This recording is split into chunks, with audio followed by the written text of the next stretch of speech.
good morning, evening, or afternoon, whichever one's going on for you at this current point in time. Recently, somebody told me, hey, can you install some handles on my cabinets? And I said, sure. And then when I checked around, I was giving her a couple of sizing choices as far as, the diameter of the handles, whether she wanted stainless steel, matte black, all kinds of finishes, and whether she wanted straight or curved.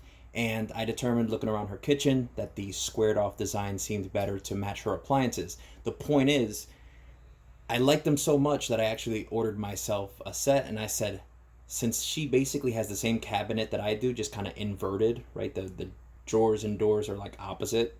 I was like, let me go ahead and do a test dummy with mine's at home, and then I'll set yours up. But I did come across a cool template, and I wanted to show you. And it's made by the same company who makes the handles, Liberty. So they actually have an Align Right tool, and basically it's a template with 2.5 inch, 3 inch. Let me just get you a light. 2.5 inch, 3 inch, 3 3/4 inch, 4 inch, 5. You get what I mean. So all kinds of different sizes for the standard, and if you flip it over, one side is millimeters and the other side's inches. So obviously I'm going in inches, but if you happen to be installing stuff in millimeters, this is for you as well.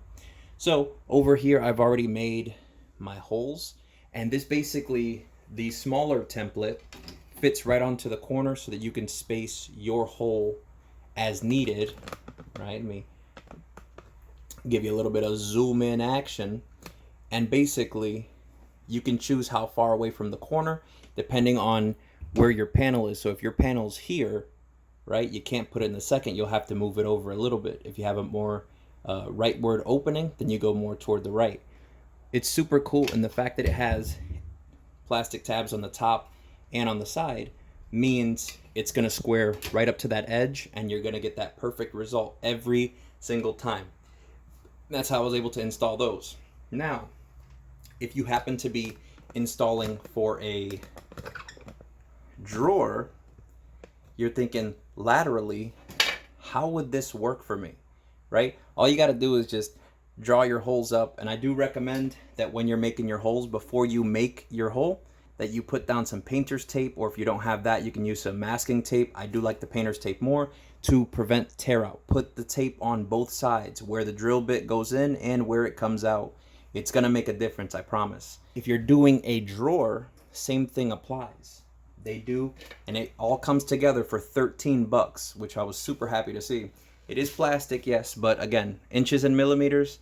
They have a template with a hook, so you take it right up to your appliance. This is the millimeter side, so this is the inch side. And the way to get this is you're gonna take your tape measure, and just zoom you out a little bit. You're gonna take your tape measure, and you're gonna get the length of your drawer. So in this case, my drawer is 22 inches. So I know right at 11, I'm gonna make my mark, and then you're gonna bring the center dots right until it hits the middle. The reason for the center dots is if you just wanted to have a knob or a single point of a connection, you can install just a knob for your drawers and doors. But right here, I decided I like the look of the 3 3/4 millimeter, or a 3 3/4 inch handle. When they refer to 3 3/4, they mean the diameter or the distance between the two holes where the fasteners go in, not the length of the handle itself.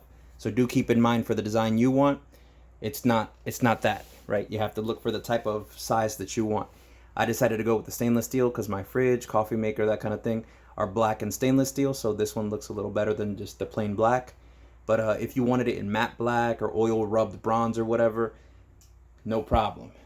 So you make your marks up depending on where you need it. If you wanted to go lower, higher, again, super customizable, and it all hangs right there.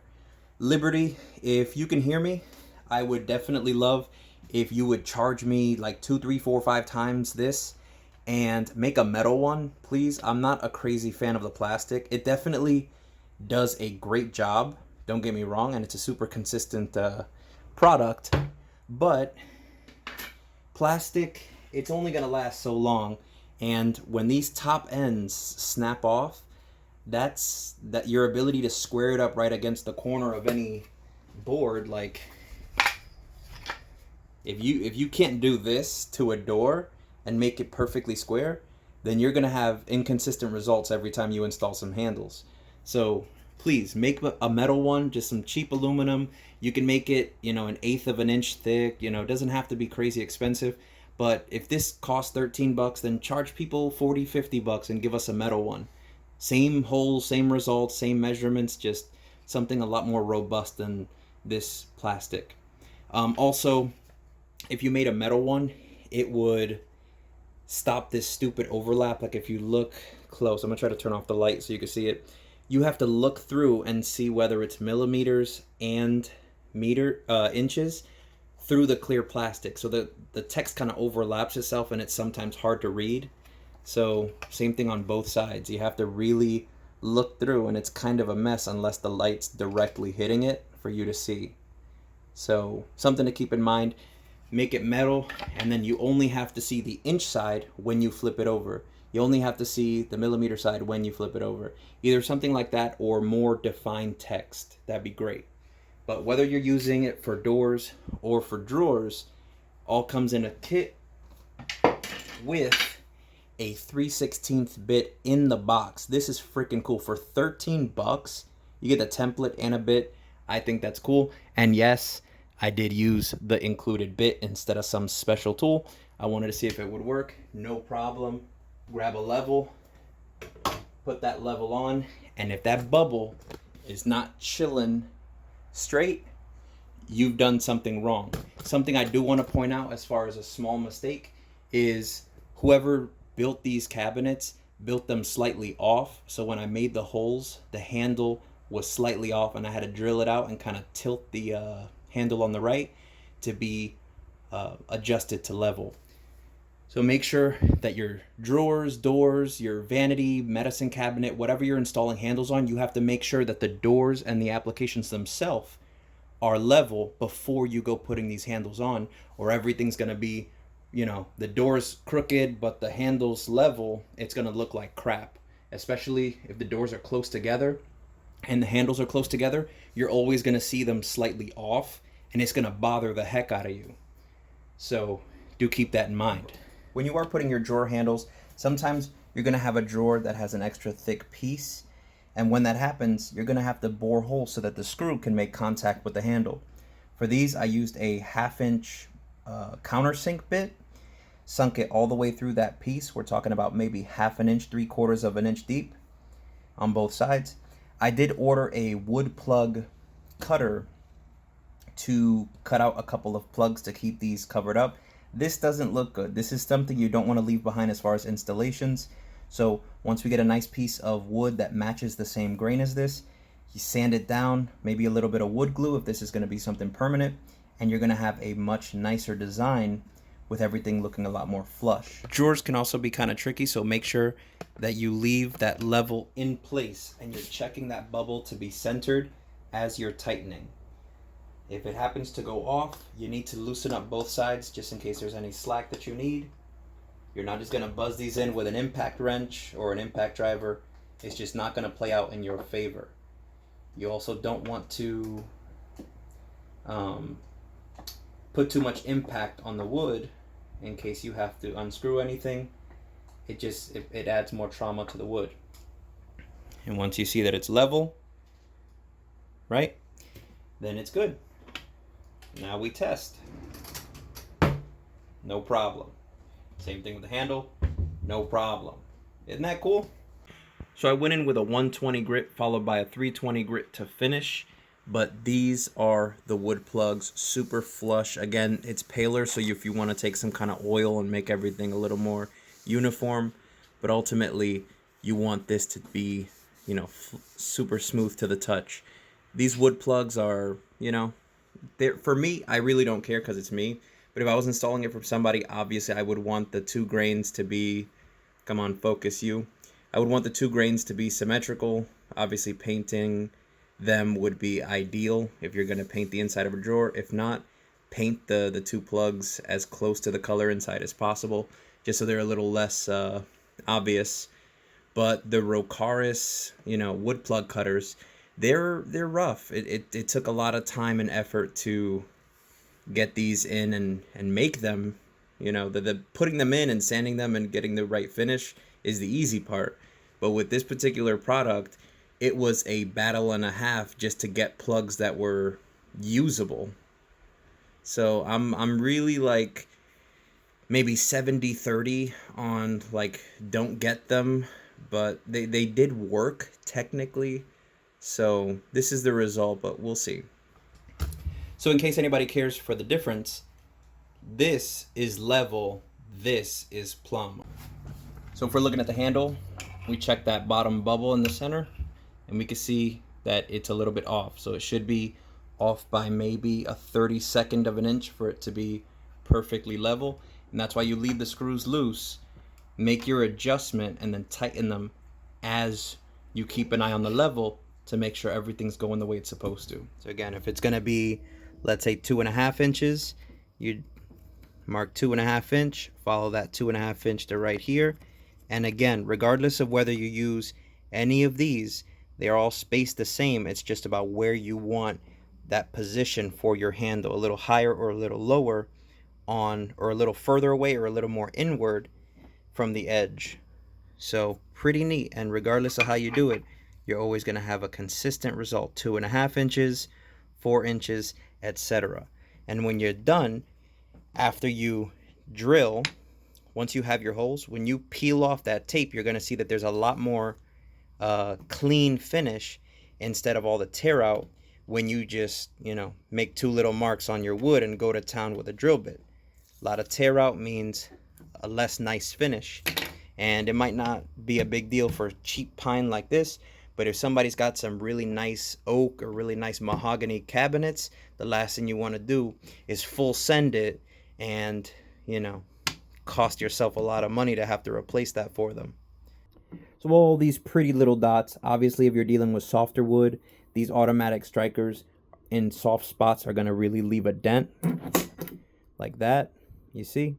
But in tougher spots, or where you're dealing with multi-layer, where the multi-layers are harder in certain areas, you're going to find that even with all the strike, you're still going to leave a very small hole.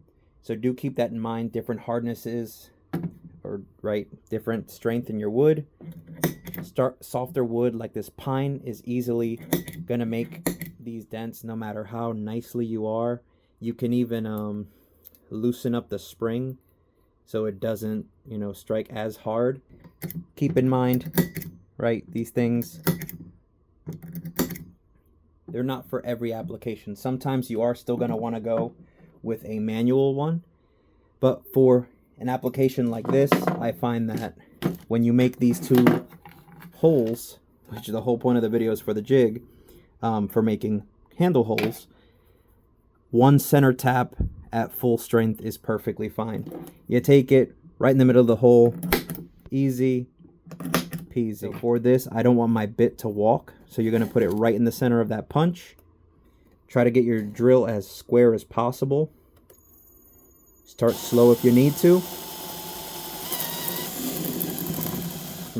And you don't want to be doing this. You don't want to wobble your bit, because then it'll tear out the hole more than what it needs to. Just to show you, it is still a 3/16 hole, but with a lot of tear out, because I'm actively doing this. You don't want to be doing that. So it's not going to walk on you because you made that punch.